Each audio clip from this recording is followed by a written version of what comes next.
us and then throw it in the teachers. Where will we be now? We are the ones we've been waiting for. We can change the world. We can change the world with our love, love, love, love, love, love, love, love. 'Cause it's up to us.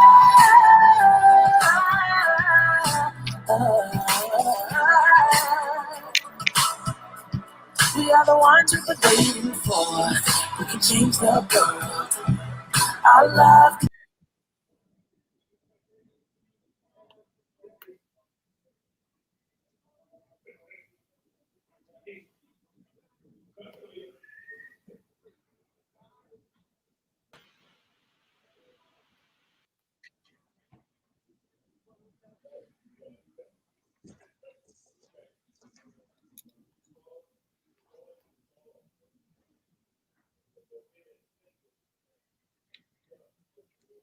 Hello, everyone. Hello, hello, hello. Greetings. It is just a couple minutes past 11:30 in the morning here in beautiful, warm, sunny Las Vegas is where I'm broadcasting from. And I am honored and so grateful to have the beautiful Knox doctors joining us today on the Health is Wellness webinar for M4MM. So I want to give us a few more minutes to allow some more people to come in and join us.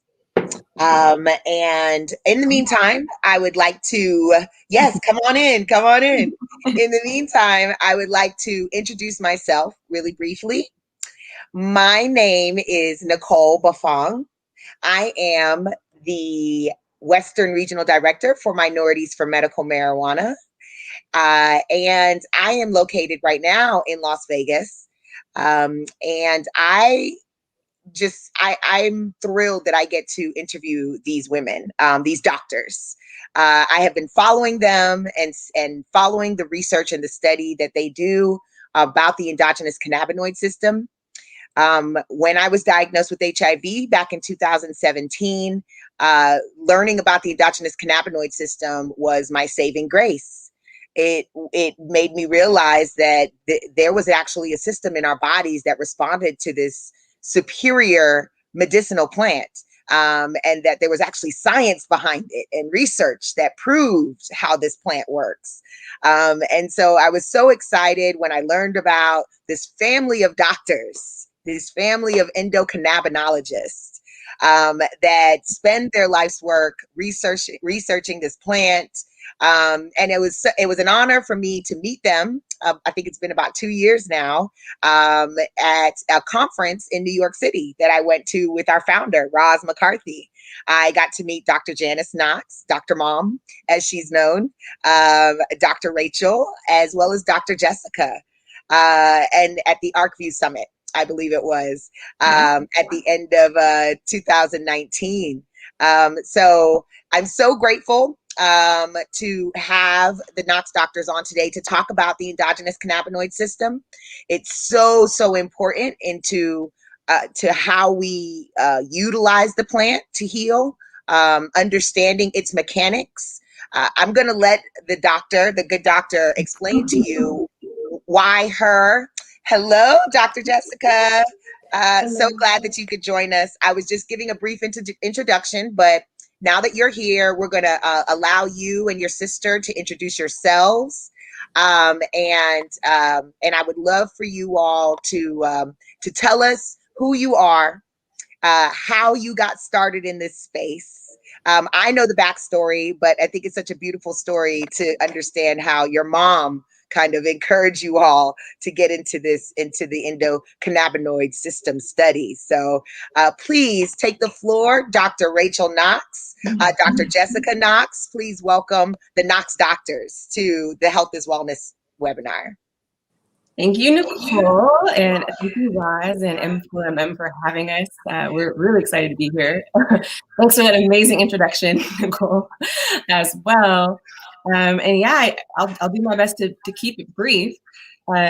Jess and I are the daughters of two doctors from conventional medicine. My mom's an anesthesiologist, my dad an emergency medicine doctor, and their words of advice to us as we were entering medical school were to do medicine differently. And so Jess and I, took their advice. We ended up going to a dual degree program in medicine and business. And through that program, we learned the big business of medicine. And I think I can speak for both of us in saying that we were, disappointed that we were training up into a system of chronic care management. We were not learning the tools necessary to help patients be well. I mean, people come to the doctor's office to feel better, to be better. And we weren't being equipped with the right resources or tools to help them. And on the flip side of the coin, we were recognizing that this privatized healthcare system of the United States is profit driven, right? And doctors who, in all appearances, are given autonomy aren't. Right? We're controlled by bigger interests being business people who run hospital systems for profit, other systems like the pharmaceutical industry, the big food industry, the list goes on and on and on. And so Jess and I know we're itching for something different. And while we were in our training, family and integrative medicine for me and preventative medicine for her, our parents started seeing patients in cannabis clinics in Oregon and would just casually, discuss with us their experiences. And much of their experience revolved around patients getting off pharmaceutical drugs, describing improved qualities of life. And this is what we were not achieving with our patients in the conventional system. And so, Jess, if you remember, we completed our residency programs and wanted to start our own telehealth practice in functional medicine, right? Treating medical conditions at its root cause. And part-time worked in cannabis clinics as well, where patients were asking us what to use, when to use it, why to use it. Should I be taking this THC dominant something or other, or the CBD dominant? Like, they were asking us questions we should have also been equipped to answer.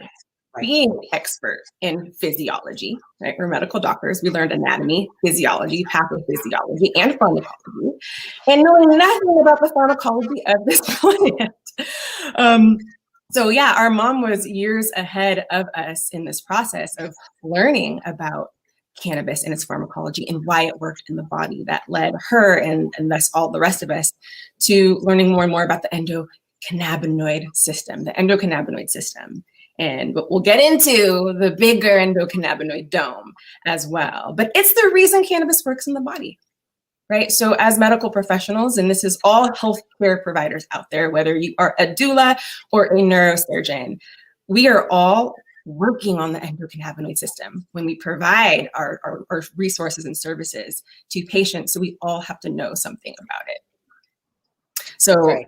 In short, with all of that, we recognized we had to start our own clinic that allowed us to explore endocannabinology with our patients to help drive what we call precision medicine, using really amazing cannabis preparations and cannabinoid products to actually treat conditions with more precision than we're able to with a lot of conventional therapies. And that requires a lot of time. So we founded American Cannabinoid Clinics to provide such a service. We founded now Pivotal EDU to educate our healthcare professional peers in the science of cannabis and the physiology of the endocannabinoid system. And yeah. Yes, that was a mouthful. How you all came to find the plant, but it's interesting that your parents' generation were the ones that actually introduced you all, the next generation, to what their patients were needing. I think that's amazing, and I love that you all are working together to help develop more of the research to help push along the conversation. And so tell me a little bit more about what, if you could, quickly, I know it's so extensive and intensive, but what is the endocannabinoid system? What is it? Oh, we can't hear you, Dr. There we Jess. go. Okay. Hi, everyone. So Hello, welcome. thank you, Nicole. The endocannabinoid system is amazing. As you said, it is the master regulator in the body. It is, we would call it a homeostatic regulatory feedback mechanism, which means it is constantly providing to the moment feedback to all of the systems in the body. So, most of us have heard of the cardiovascular system and the respiratory system and the nervous system. And those are all very important, of course, but it's the endocannabinoid system through its vast network of receptors and ligands, which are the keys that sort of, key into those receptors that provide the feedback to keep all of these other systems in balance, which another word for that is homeostasis or harmony. So the endocannabinoid system is constantly responding to both our internal environment, things that are changing within our body moment to moment, but also to the external environment. What are the stresses we're encountering? What are the chemicals we're encountering in our environment? What are the foods and all of these other things that are coming into our body from outside? The endocannabinoid system is responding to all of those things to try to keep the body constantly in a state of homeostasis or balance or harmony.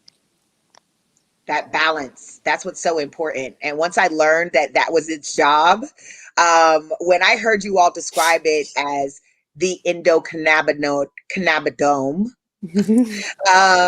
I really would like for you to expand on that particular part, because you explained so eloquently why you feel like this particular system is more valuable, more powerful, just at the highest point of operation than any other systems in our bodies. So explain to us why you all named it the dome of the systems in our bodies. The OM. We can't take credit for naming No. it. We respond to research as quickly as we can. And so as soon as we learned about the bigger picture, we started teaching about it as well. Right. And so I don't know, it's been at least 5-6 years at least. I think Vincent DeMarzo first coined it in 2014, I believe, the endocannabinoid dome. So yeah. 7 years now of understanding this bigger, broader picture. So in a lot of our intro to endocannabinology presentations, we discuss cannabinoid promiscuity to describe how cannabinoids don't just work on the CB1 and CB2 receptors. Wow. CBD works on 65 other receptors and enzymes in the body. And this system, like Dr. Jess explained, interacts with every other physiological process. So it has to communicate. And that cross communication is what is described as this endocannabinoid dome.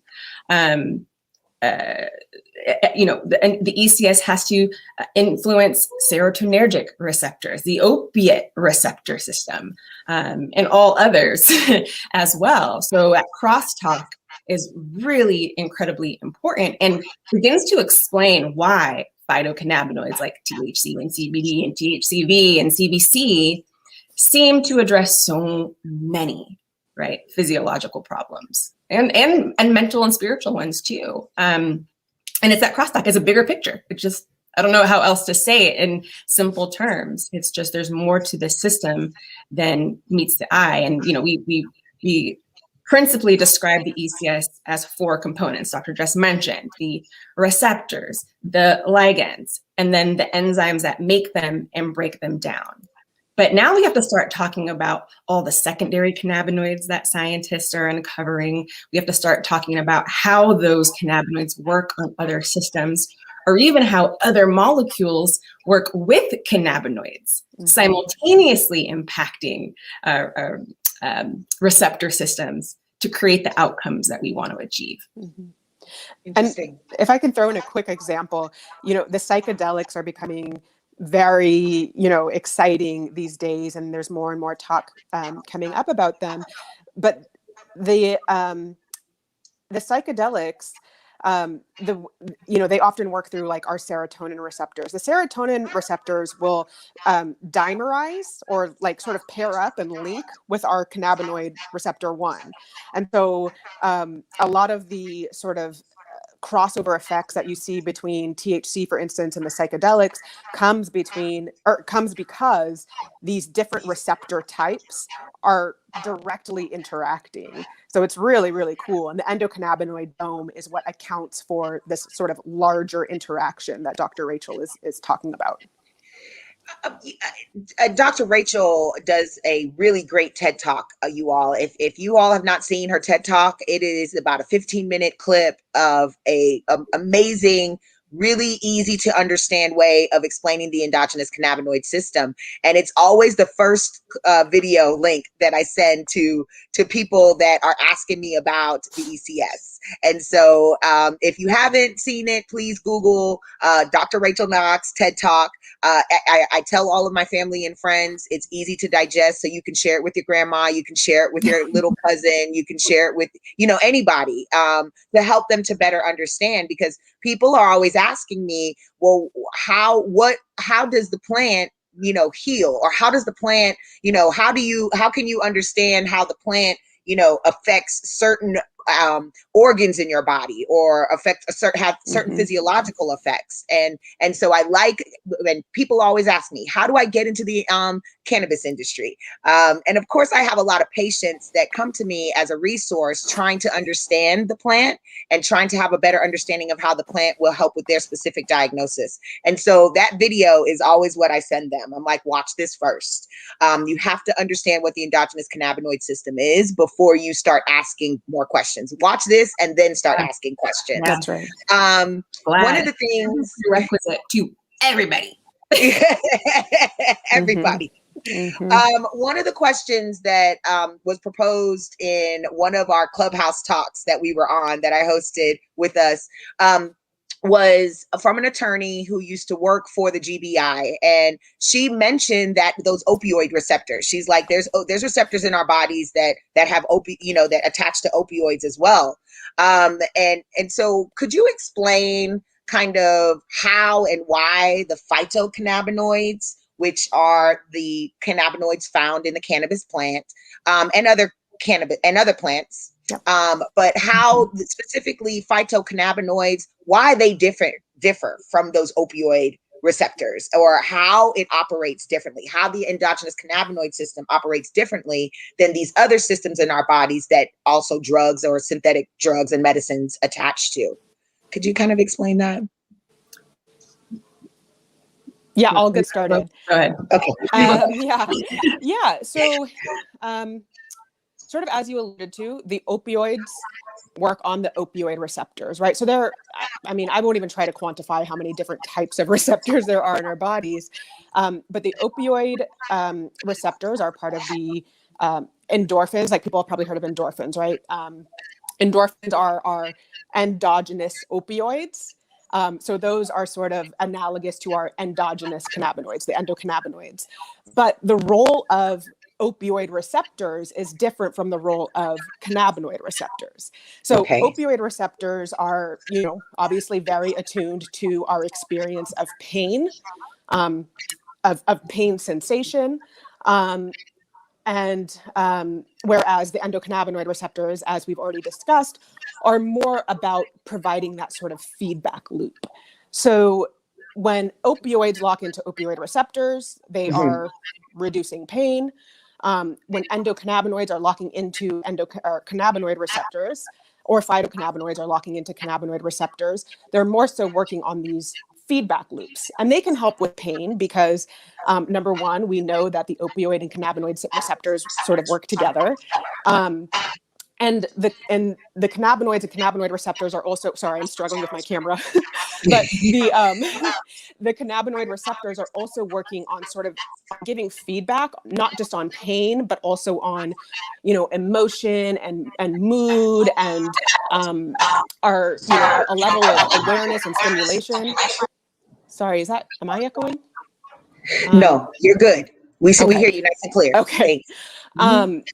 So the endocannabinoid system, in contrast to the opioid sort of network, is doing a lot more, sort of a lot broader work.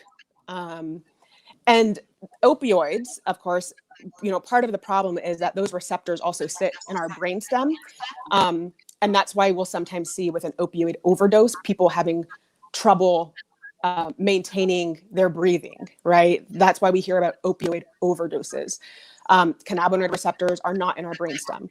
The brainstem is what's, driving our respiratory drive and our heart rate. So that's why we don't see overdoses with cannabinoids the way we do with opioids.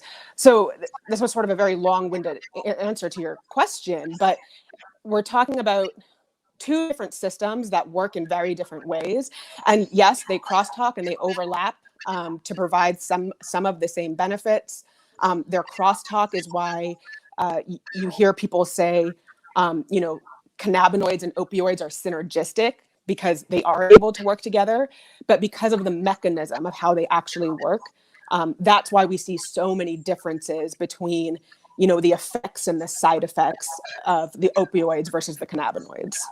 Oh, Yeah, and I just want to add, because that was brilliant, sis. I'll add that phytocannabinoids, CBD, THC, they bind to the opioid receptor too, but allosterically. That means off-site. Similarly to the way CBD binds off-site to the CB1 receptor. Let the record state, everyone, CBD does not bind to CB1 or CB2. I'm still hearing people say that CBD binds to CB1 and CBD binds to CB2. No, they don't. Okay, CBD so does explain not that. bind. Yes. CBD does not bind to Okay. CB1 or CB2 lock site. It does not. CBD binds to 65 other receptor types. Oh, not CB1 and CB2. So everybody get that off the social media. Stop posting those graphics. It's not true. But CBD binds offsite, allosterically to CB1. So when THC binds, locks into CB1, and the CB1 receptor is what is responsible for the euphoric and intoxicating, amongst other features of THC. But that modulation, right, changes the receptor just so that it changes the way we experience THC. So it's modulating. CBD is an allosteric modulator, fancy word for just modulation. And so CBD and THC bind off-site or allosterically to the opioid receptors, and that's why we see the synergistic pain relief, the synergistic analgesia. More than either one of those would create on its own. And that's and that relationship is also why folks are able to wean off of their opiates while consuming cannabis, or come off of them completely. That layering, it also contributes to diminishing the risk of withdrawal as you wean off of opiate drugs. Mm-hmm. I think what's also really interesting is that, the opioids that we think about, in relation to the opioid crisis are, they're isolated, or they're many of them are synthetic. They're largely isolates, right? Because you think about opium, right, which is like the plant, from which opioids are derived. And the opium plant people used for a long time, and it has its own effects and whatnot. But it was really only when we got the opioids and sort of like let them run loose that we've run into these issues that we see now. And I think that's, analogous and a very important lesson that we can apply to cannabinoids, because as you know, Nicole, the whole cannabis plant is much more effective, much safer than isolated cannabinoids. That's right. That's right. And so, as clinicians, we're sort of watching what's going on out in the cannabinoid market, and we're very nervous about the potential for the rise of cannabinoid isolates, because and they're out there, right? Epidiolex is a CBD isolate for all intents and purposes. And it's effective, it works, but it has way more side effects. It requires much higher doses to provide seizure control than if you were using a full spectrum CBD product. And so, you know, it's concerning. And, you know, everybody's scared of the opioids because of, you know, all of the cultural and societal reasons. But it provides a lesson. It provides a lesson when we, you know, start to isolate and synthesize things. They don't always work the same way that they did when we took them as nature gave them to us. As nature intended, as I like to say, and because I'm always recommending to people who are asking me about products, that's one of the first questions I ask, because of course we know that the consumer is not educated about these products, and of course, and everybody has seen CBD being sold at their local coffee shop, gas station, Amazon, and everything in between, and so education is probably the first part of what I'm doing as a consultant, is making sure they understand the difference. Once they know about the endogenous cannabinoid system, then I'm asking, you know, well, what type of products are you buying? Where are you buying them from? Are you asking that the person you're buying it from if there's a COA that comes with that purchase, with that product? And then also, is it full spectrum? Is it isolate? If the person that you're buying it from cannot answer these questions, just turn around and walk away. Just Yep, that's right. Just turn around and walk away. A standard, you know, it's been consumers, patients primarily that have driven this plant and people liberation, you know, movement. Right. And it's going to be the consumer demanding higher standards that's going to help set the unregulated hemp CBD, right, or hemp cannabinoid space, so, you know, in the right direction, or else. Guess who will? That's right. And they'll be doing it for their best interest, which is the bottom line, which is profit, absolutely, which is taxes, which is, you know, not for the health and wellness. Y'all, nope. Like right now, I really recommend people just buy from the regulated market because chances are you're going to get higher and more consistent quality products there. Yep, the THC market. Until the rest get their act together. And there are some strong players in the hemp cannabinoid space, don't get me wrong. But we have to get careful and concerned about those who are maturing and dominating in this space. Because they're profit driven. Right. We think federalization is this amazing thing on the horizon. Let's be careful about that, because while federalization might be a big payday for MSOs, who these big tobacco, big ag, big pharma companies, craft cannabis, right, cannabinoid product producers are at risk. And that should be highly alarming for patients who require diversity, genetic diversity, product diversity. In Oregon, we very much care about our craft culture, whether that's craft wine, craft beer, or craft care about diversity. We could lose that if this industry is taken over by the billion-dollar companies. That's what they do, right? They standardize for profit, and that leaves all the rest of us with our unique endocannabinoid systems, you know, high and dry. So we be careful about how we legalize at the federal level in order to protect patient and use. And to follow up with what Dr. Rachel just said, is you know, everybody has seen this explosion of CBD and hemp in their marketplace, wherever they are in the country. And a lot of people might not even understand that this is the cannabis plant. It all comes from the Cannabaceae family. And so in understanding that even though that administration, I don't even like saying its name, that administration, the former administration, legalized industrial hemp back in 2018. What they failed to do was regulate it so that it would be a safe market. So all that CBD and hemp products that you might see in your local gas station or that you buy off of Amazon has not been tested in a market that's regulated. So yeah, it's on the shelf, but unlike your food that has to go through the FDA to get approved, unlike your medications that have to go through the different state federal organizations before that they are guaranteed to make sure that okay, what it says is in this bottle is actually in this bottle. So that part of the industry missed a step. And so it's unfortunate that everybody thinks that the claim of CBD being able to replace your pain medicine and all of the things that it actually can do.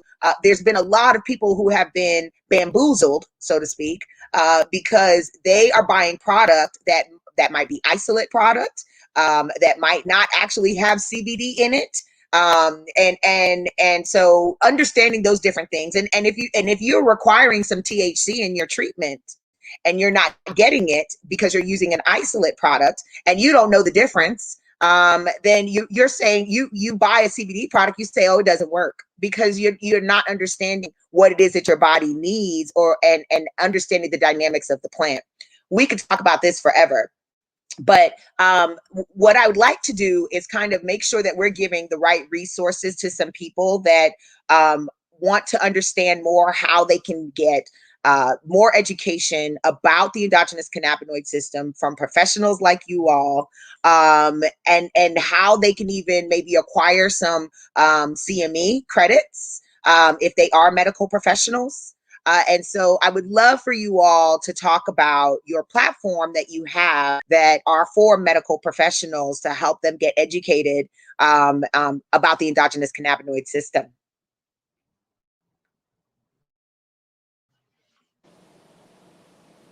Yeah. So we are very busy, but one of our really important endeavors is Pivotal EDU. Pivotal EDU is our attempt to educate the health workforce. And when I say health workforce, I mean, a health and wellness providers of all stripes. So, as Dr. Rachel explained at the outset, we are a family of 4 doctors who had to learn about the endocannabinoid system and cannabinoid medicine on our own. We had to search PubMed and read all the research articles and, interpret the scientific jargon to understand how the endocannabinoid system works and how cannabis is medicine within that sort of new paradigm that we never learned about in medical school or residency. And we recognize how important that information is for all of us, for anybody who is interested in health and wellness, and didn't want and also knew that many other health providers were not going to do the amount of self-education we had to do. It's a lot of work. It's a heavy lift. And if you're already working a full-time job, you may not be able to do that.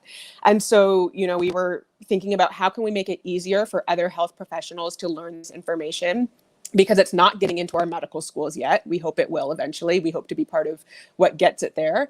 But in the meantime, we started Pivotal EDU, which already has its first product out. It's the Foundations of Cannabinoid Medicine.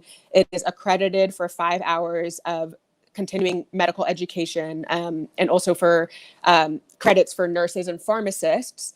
But it is the foundations of cannabis as medicine and the endocannabinoid system. So we teach about the history of cannabis and the endocannabinoid system, because the history is such important context, especially when cannabis has been as stigmatized as it has been.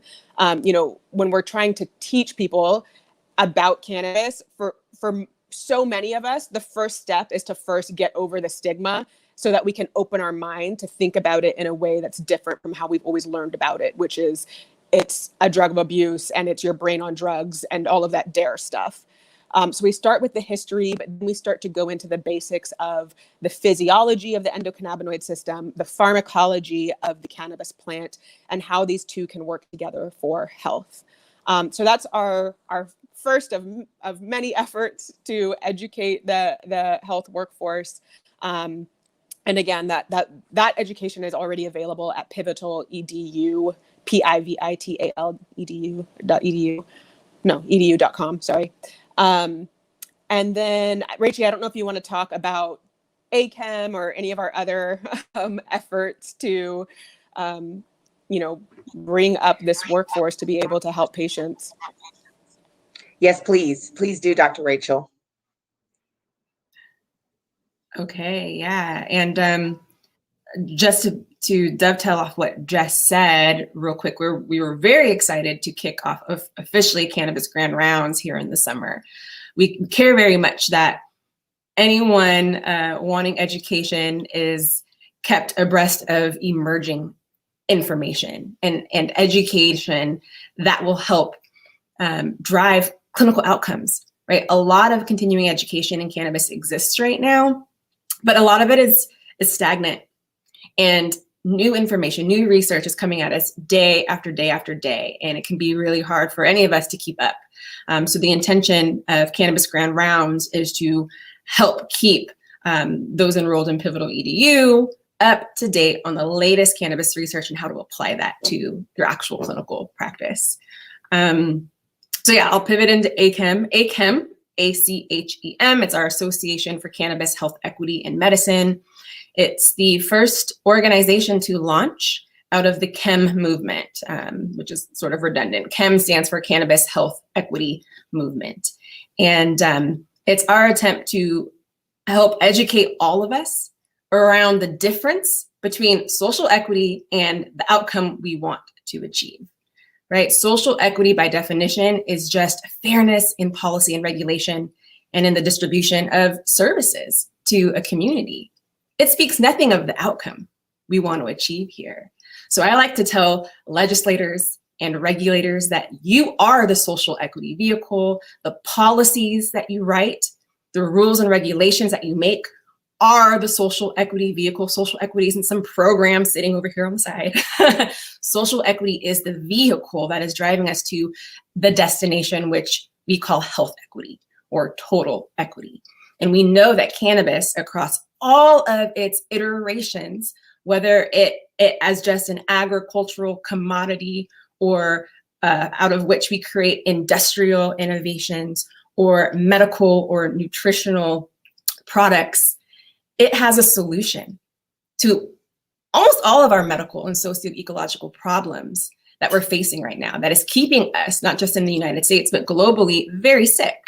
This plant is incredible. So that's why we stick the word cannabis in front of health equity, because we know we can achieve health equity if we steward this cannabis industry. And when I say cannabis, I mean hemp and marijuana. It's all cannabis. And so that's what CHEM is all about. But also specifically by beginning with the communities most disinvested in. What communities are those? The communities most harmed by cannabis prohibition. So ACHEM, our Association for Cannabis Health Equity in Medicine, is a mutual benefit nonprofit for BIPOC health and medical professionals and healers. We recognize that, especially in communities of color, not all healers have degrees or certifications, but are doing a lot of work healing our people. So we like to recognize creative healers, right? Our literary healers, our poets, our illustrators, right? Our designers, our artists, our singers, who are healing through various forms of expression, again, that don't come along with a quote unquote professional degree. Because it is our intent to elevate, raise up the ranks of BIPOC healers, health and medical professionals, so that our people, right, as patients, can come to professionals who look like them for their care, right? We know the data is clear. People of color do better when they're cared for by people of color. And while there is just, unfortunately, a dearth of medical professionals involved in this space, right, who identify as endocannabinologists or cannabis or cannabinoid medicine specialists, we know that people of color could not become those experts fast enough. So ACHEM is an organization holding space for BIPOC in particular. Our mission is fourfold. We want to enrich, right? We want to help educate our members in cannabis science, cannabinoid medicine, endocannabinology, and health equity. We want to promote our healers, health, and medical professionals by finding opportunities for them in this industry, whether that's reciprocal, like doing business with one another, or through speaking engagements. We want to participate, right? Yes, there's many people of color in the cannabis industry who are part of equity organizations like M4MM, driving policy, but where are our health and medical professionals of color in this conversation? It's time that we participate at the federal and state and even municipal level to drive policies that are health equity centered, that consider the whole person and the whole patient. And lastly, we want to serve our communities, right? We want to have the cannabis clinics that are serving people who look like us. So that's ACAM in a nutshell. Like I said, it's a mutual benefit environment. So we want to learn from one another. We just had our first doula sign up, and we have plenty to learn from our doula as she grows in becoming, an esteemed endocannabinologist as well. This is going to take a village. That's what the plant teaches us. The entourage effect of all those cannabinoids and terpenes as they interact with our body. Well, that's how we should be conducting business. So at Chem, we've coined the term creating entourage benefit for our communities through collaboration and coalition. So Cannabis Health Equity Movement in a nutshell is a coalition of BIPOC operators within cannabis to do the work that we're tired of of waiting for. Right, at the hands of our legislature, of our regulators, even fellow operators. We're going to get it done ourselves. Because we do it so much better. And so one of the questions that popped up on the screen was and you answered it. And I just wanted to make sure that we answered her question. But this question right now says, does the training include medical social workers? And you answered that. With Pivotal EDU, anyone can sign up for the courses. You don't have to have a medical degree. If you have a medical degree or a health professional with a degree, then you can get extra credits. You can get medical credits, right? But you don't have to have a degree to take the courses.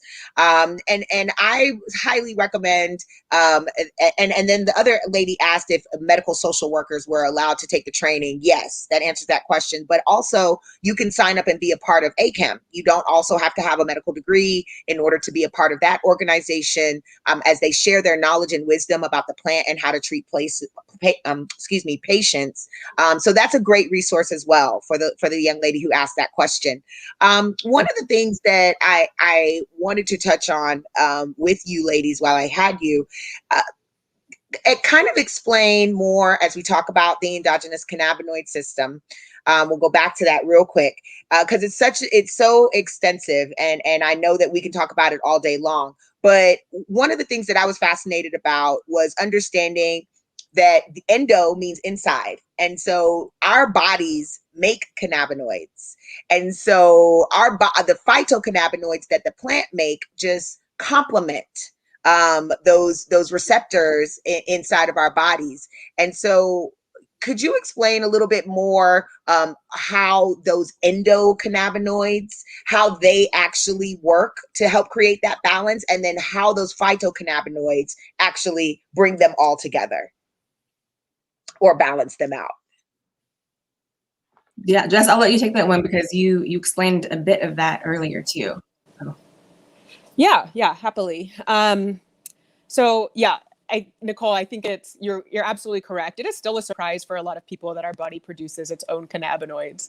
And you both have heard me say this before, so I'm sorry if I bore you, but I still think it's like one of the coolest things ever that the endocannabinoid system itself, depending on the source you're reading, is somewhere between 400 to 600 million years old, right? 400 to 600 million years old. Very old system, very ancient system that scientists have sort of ballparked that age based on where the endocannabinoid system and the receptors pop up in our brain, because certain brain structures have been preserved throughout evolution. So 400 to 600 million years old, everyone. Then you find out that the cannabis plant is only like, and I always forget this number, so Rachel, correct me if I'm wrong, but like 20,000 years old, they think, maybe, ballpark. So then you're like, whoa, so the cannabis plant is like eons younger than the endocannabinoid system, which I think is so cool, because what that tells me is that the earth at some point just like popped and put forth this plant that happens to have these phytocannabinoids that are close enough to our own endocannabinoids that it can work on our body as medicine. Like, that's just crazy to me, right? Like, that tells you the power of nature and like the power of energy between plants and animals and the earth and like it's like it's just it's incredible. Yeah, it's incredible. That's what that is. And just it's like I like to say tens of millions for the plant and hundreds of millions for the system. I'm so bad at these numbers. Are you kidding me? So we're supposed to live in symbiosis with our environment. So to me, it's like no brainer. We had this plant that was priming us, but we're priming animals, right? All mammals, all animals except the insect, all mammals have this system. Right. And you know, just as an aside, right? We used hemp for a long time to feed our animals in animal agriculture, and even we stripped that source of nutrition away from the animals that we then eat, right? Completely ripping this plant away from what was very natural for us. And so I don't like to say it's the reason, but it's certainly a part of the bigger picture that has landed us where we're at today, with exponentially increasing incidence of chronic inflammatory diseases. Right. Because that's what the plant prevents, and having it in your diet, even eating hemp, consuming hemp, you're getting the CBD, you're getting the full spectrum of the plant that feeds that endogenous cannabinoid system. And Dr. Rachel, you mentioned, you know, that we used to feed this to our animals that we then ate. And so it was part of our system, our ecosystem, so to speak.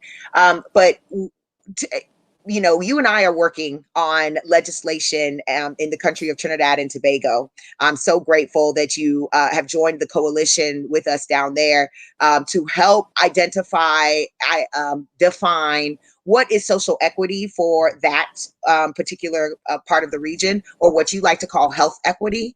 And so I'd like to touch a little bit on why and how health equity with this plant, because it's such an indigenous plant, I consider it, because that we had people of color all over the planet, especially in subtropical regions of the earth and tropical regions of the earth, which means closer to the equator, which means people that look more like you, that were growing this plant outdoors and feeding their livestock, feeding it to their family, utilizing it to make clothes and food and everything else in between, from the seed stock.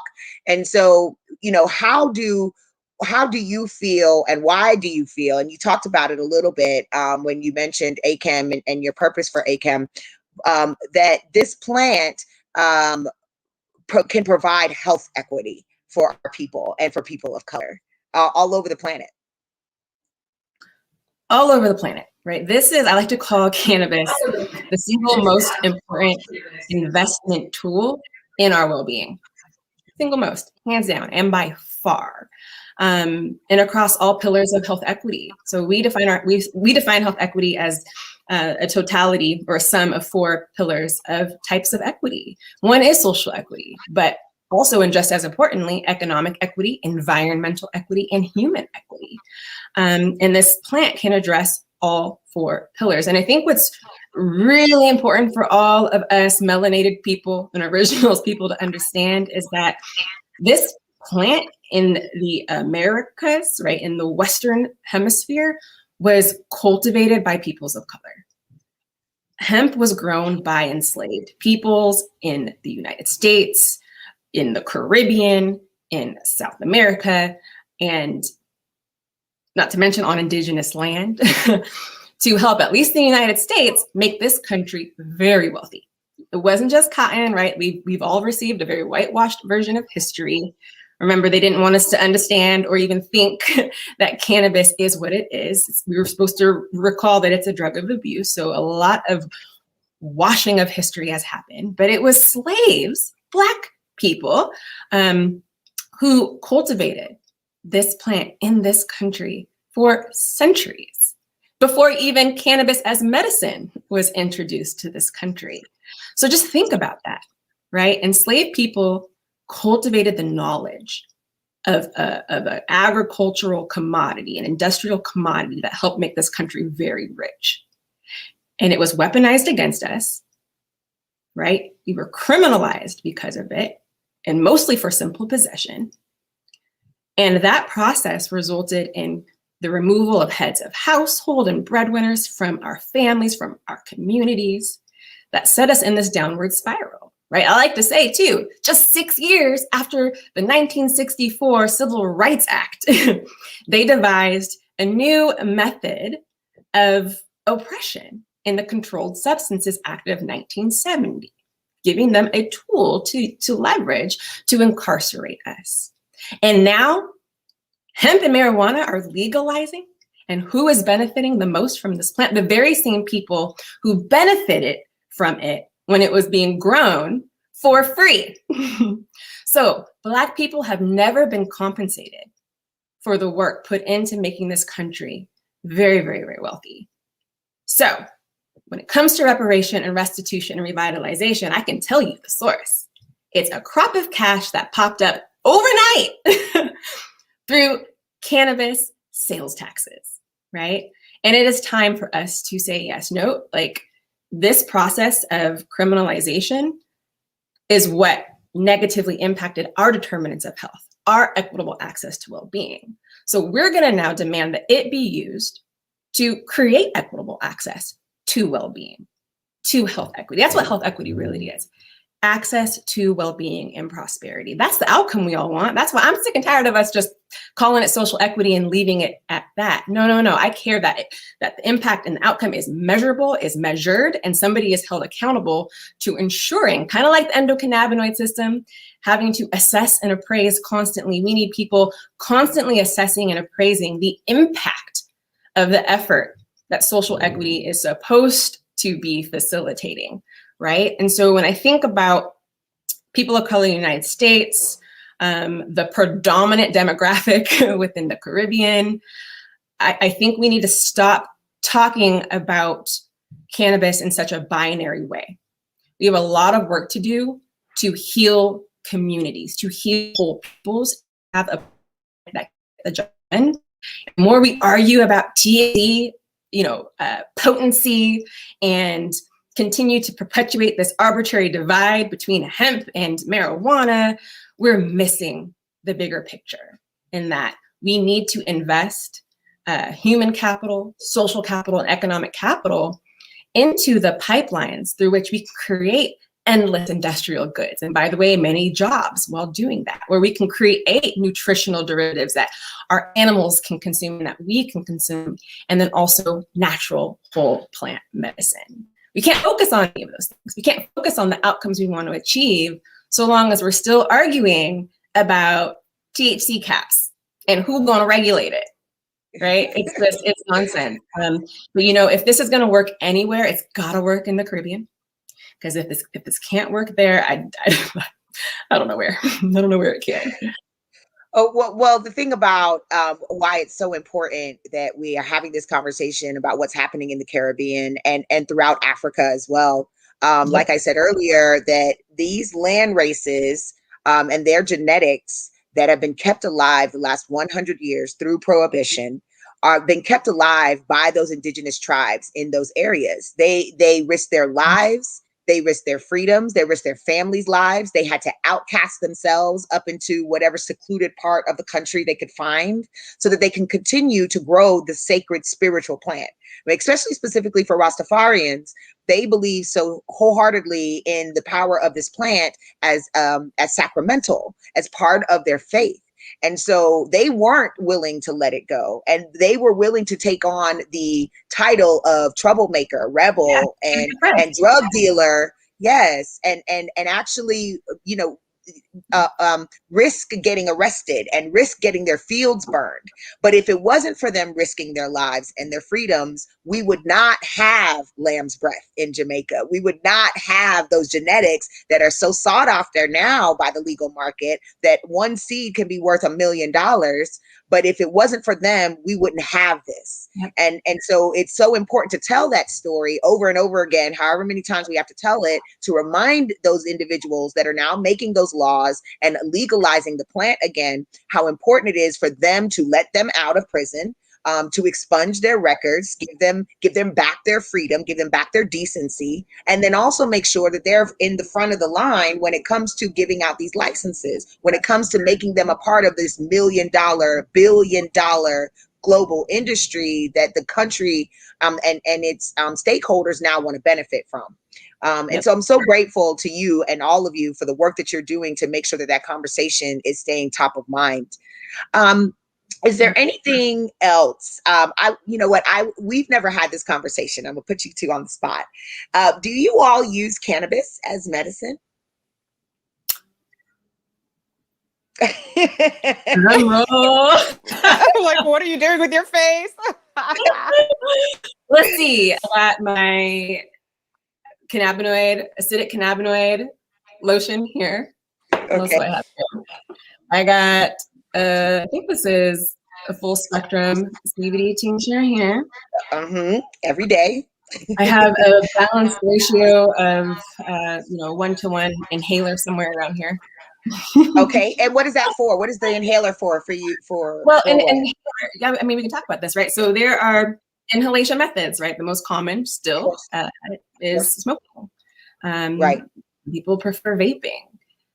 However, I think our industry is going to have to grow a little bit more sophisticated, such that we can survive what happened in 2020, right? COVID-19. And this question that is, if I smoke anything, am I at increased risk of developing a viral illness or I don't know, let's take viruses out of the equation, causing bronchitis or other inflammatory lung conditions or dis-ease, right? And there is a solution. An inhaler, right, circumvents combustion. It circumvents heating up cannabinoids and terpenes, which can be lost if we heat apparatus. We haven't even touched on terpenes yet. We hadn't had time for that. So if we can avoid doing that, then we can avoid creating some of the toxic byproducts of combustion and heating. We can avoid some of the pro-inflammatory consequences of smoking or vaping at higher temperatures. And so we're starting to see come onto the market aerosolized products like those in a meter dose inhaler. And what else does a meter dose inhaler do? It standardizes doses. So you know exactly how much you're getting. Yes. You know exactly what you're getting. That makes sense. So, I as an aside, I care very much that the cannabis industry at large does the work to ensure a very diverse product offering, a very diverse set of strength designations, right? Potency, cannabinoid strength designations, and chemical profiles, from cultivars to chemovars to, preparations that were manufactured and hopefully from whole plant sources. But we need that sort of diversity to treat patients, certainly. There are conditions we want you to take a suppository, or you don't tolerate smoking or vaping, but can you tolerate an inhaler, right? To get fast acting relief. That's right. That's right. Inhalation is still the fastest acting administration method. So we don't want to avoid it necessarily, but is there a way we can make it safer for more people to consume? One of the tricks that I picked up over COVID since last spring was I steep a lot of my flower now because I'm a flower girl. Nice. I love the full benefits, the full spectrum, the entourage effect. And so when you're dealing with, vaping, it's not the same when it's mostly isolates and vape cartridges. So I love steaming my flower. I put it in, I don't add honey to the warm water. I make sure my water is not over 200 degrees. So it's not boiling. So I lose some of those terpenes. And so that's one of my favorite ways. And I know in early reading about this virus, they hate hot water. They hate warm water, warm liquids in your body. So that's been one of the ways that I picked up consuming cannabis. Dr. Jess, how about you? How do you use cannabis? Yeah, I was gonna say, both Dr. Rachel and I are very blessed and grateful to not have, serious medical conditions that we have to medicate.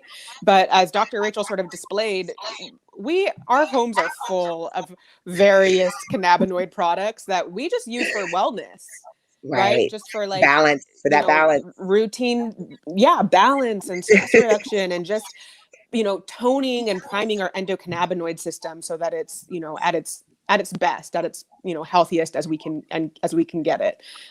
So yeah, I'm grateful to not have to necessarily medicate per se. Like many women, when I have menstrual cramps, cannabis is what I'm reaching for. But otherwise, I'm grateful to just be able to use it as a wellness product. I will say I do. Yeah, I'm very blessed to be healthy. However, I did bulge a disc in residency. I don't know if any of you all are familiar with Insanity, the workouts. Yes, I was a college athlete, and I thought that, working, riding the bike. I haven't worked out in a couple years. Let me just get back into shape real quick. I self-diagnosed my bulging disc, and I ran it by our sports medicine attending, and he was like, "Yeah, that's what you got." And so, very, very rarely, thankfully, I do get flares. I do get flares, and yeah, I typically rub topical 1-to-1, but I don't just do full spectrum 1-to-1. I reach to essential oils that are chock full of terpenes too. I eliminate sugar, right? Extra sugar from my diet. So I actually convert to more of a ketogenic type diet when I'm having my flares. And I consume a lot of water, right? So I actually care for my bulging disc flares in a very holistic manner. Way. Good. Right? Cannabis is not a cure-all, folks. And when it comes to the endocannabinoid system, we have to treat it holistically. We have to think about everything that we're putting into our body, or else it's just struggling to maintain balance. Thank you very much for the cannabinoids, but you're continuing to eat inflammatory foods. Balance when you are staying in my way, get out of my way and get the job done. That part. You're absolutely right. Dr. Rachel is talking about the cannabimimetic lifestyle, which is a whole nother hour plus of education. I got to get that definition. What is that? Lifestyle. Cannabimimetic. Mimic cannabimimetic. Mimicking cannabinoids or mimicking endocannabinoid system function. We consider activities like yoga and acupuncture to be cannabinoid practices. Yes. I kind of glazed over that in my TED talk. We didn't introduce the term. I had introduced one complicated term already. And then cannabinoid substances, right? Non-cannabinoid substances, so many terpenes, herbs, spices, lavender, mangoes. Okay, here's one, very, very simple: hemp seed oil. There's no cannabinoids in hemp seeds. However, hemp seeds have the perfect omega-6 to omega-3 ratio. Omega-6 is responsible for making, it's the building block of our endogenous cannabinoids, anandamide and 2-AG. Omega-3 are the building blocks of many of our secondary endogenous cannabinoids. So if we're not consuming our omega-6 and omega-3 in the right ratios, we're actually contributing to endocannabinoid deficiency. Our body needs us to consume omegas, make the very endogenous cannabinoids it needs to help us remain in balance. So again, remember, when we took hemp out of our diet, that of our diet and that of our animals' diet, we took out the perfect omega-6 to omega-3 ratio responsible for building our own endogenous cannabinoids. It's wild. So that makes it cannabimimetic as well. It stimulates our endogenous cannabinoid system by making, we'll have to make our cannabinoids. We'll have to invite you back on to talk about that because, like you said, that is a mouthful, and it seems like it'll be a whole nother hour for us to talk about just that. So as we wrap up, I just wanted to say thank you again to both you, Dr. Rachel and Dr. Jessica. At the bottom of your screen, you're going to see their website where you can get more information about what the work that they are doing. And if you would please share with us really briefly how to get in contact with you, maybe via your Instagram, if that's best, or is the website the best way to get in touch with you both? Yeah, I would say the website is generally the best. I am active on social. I just don't get to messages on Instagram or on LinkedIn very quickly, but I do my best. So I'm / or at Rachel Doc Knox everywhere: Facebook, LinkedIn, Instagram. Okay, thank you, Dr. Rachel. Yeah. And I am at Jess Doc Knox on this name on Instagram. So yeah, Rachel Doc Knox and Jess Doc Knox. You guys can find us there. Thank you so much. And I think that we had somebody ask a question. They were more interested about learning more about that inhaler, Dr. Rachel. And so we'll get into it. I'll ask them to DM me, and then I'll make sure to get them some suggestions on where they can maybe be able to purchase that inhaler. If it wasn't for Minorities for Medical Marijuana, I wouldn't have had the opportunity to meet you beautiful ladies. And so I encourage our listeners and our followers that are watching to follow us on Minorities for Medical Marijuana. The number 4 mmunited.org is our website. You're following our Facebook page if you're watching right now. But it's a great way to connect with this network of people that we have that are so knowledgeable about this plant and about this industry. And so if you want to get connected, then please make sure you follow us and support M for MM, because this is the work that we do. And it's my honor and my privilege to be able to work for such a powerful organization run and operated by people of color and people who are passionate about seeing their communities educated. So again, the Knox doctors, it's been such a pleasure having you both on, ladies. Thank you so very much for your wisdom and the work that you continue to do. And it's my honor to be able to work with you both to help create and build a more sustainable cannabis industry that includes health equity and people of color at the forefront. So thank you again, ladies. It's been my honor. My pleasure, Nicole. Thank you, Nicole. Always a pleasure. Looking forward to it next time. Next time.